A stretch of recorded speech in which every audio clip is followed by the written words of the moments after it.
Every country has their unique share of characters for young children, who are fondly remembered by those who grew up with them, often watched either in the early mornings or right after coming back from school. The United States has Big Bird and the rest of the Sesame Street Muppets. The United Kingdom has the likes of Noddy and Fireman Sam. Australia has Bananas in Pyjamas. And Canada has an oversized creature known as Polkaroo, created for the public and government-funded channel TVO. Think PBS, but aired mainly in the province of Ontario. Who is Polkaroo? Well, to understand the character is to understand the show he originated from, Polka Dot Door, although I will confess to being a lot more familiar with the 90s incarnation of this program. From what I found out, Polka Dot Door was a show involving a pair of hosts who would teach a specific subject depending on the day of the week. This show was actually based off of a British children's series titled Play School, which is why the hosts were often surrounded with toys and stuffed animals. On Tuesday, they would dress up as a specific occupation. Wednesday would be centered on animals. Thursday would be about imagination, that sort of thing. The toys on the show were licensed from the BBC, so one of Polka Dot Door's writers, Dottie Robb, decided to create an original character that would be distinctly Canadian. So she chose to base him off the most quintessentially Canadian animal, the kangaroo, which led beavers everywhere to exclaim, "Oh, come on!" The final design for Polkaroo is definitely a product of the 70s, but it does the job of being eye-catching at least. He would appear every Thursday at the end of each episode to interact with one of the hosts. He would mostly try to participate and then rush off. He also only ever said his name. What are you wearing? Polkaroo? Polkaroo! You're pretending to be an astronaut. Oh, you want to play that you're going up in space. Polkaroo! Polkaroo! That's right, Polkaroo is the missing Pokemon. Or maybe he's just good friends with Groot, I don't know. Then the other host would come in and express disappointment at missing him. There wasn't a whole lot of personality and character there, but Polkaroo clearly resonated with the populace, especially young children. Polka Dot Door ran for 22 seasons and 383 episodes on TVO, finishing its run in 1991.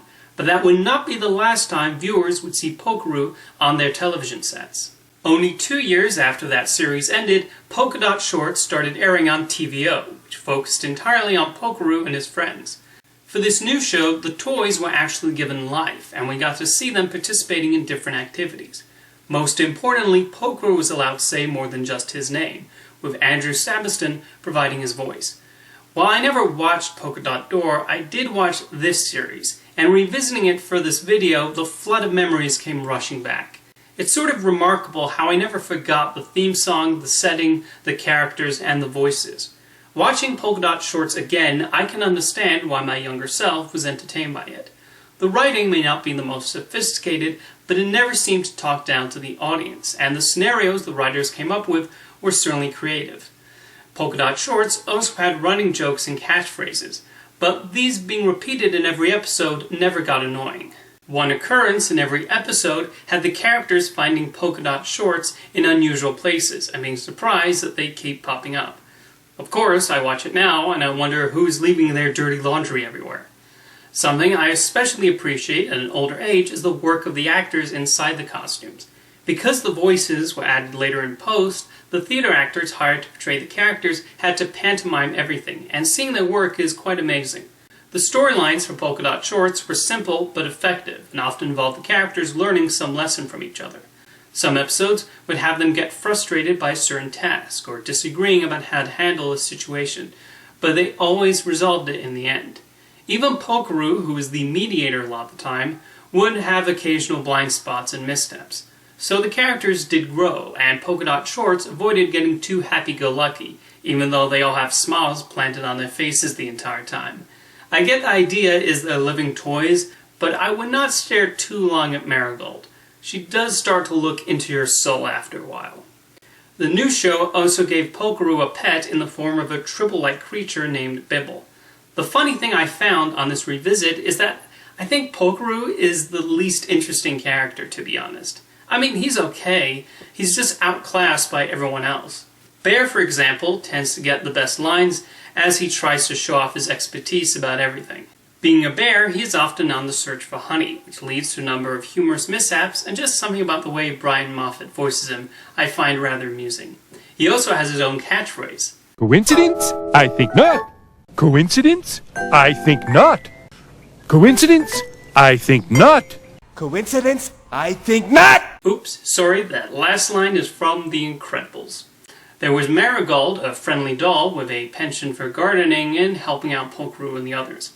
Finally, Humpty and Dumpty would get into all sorts of mischief and would occasionally be at odds with each other.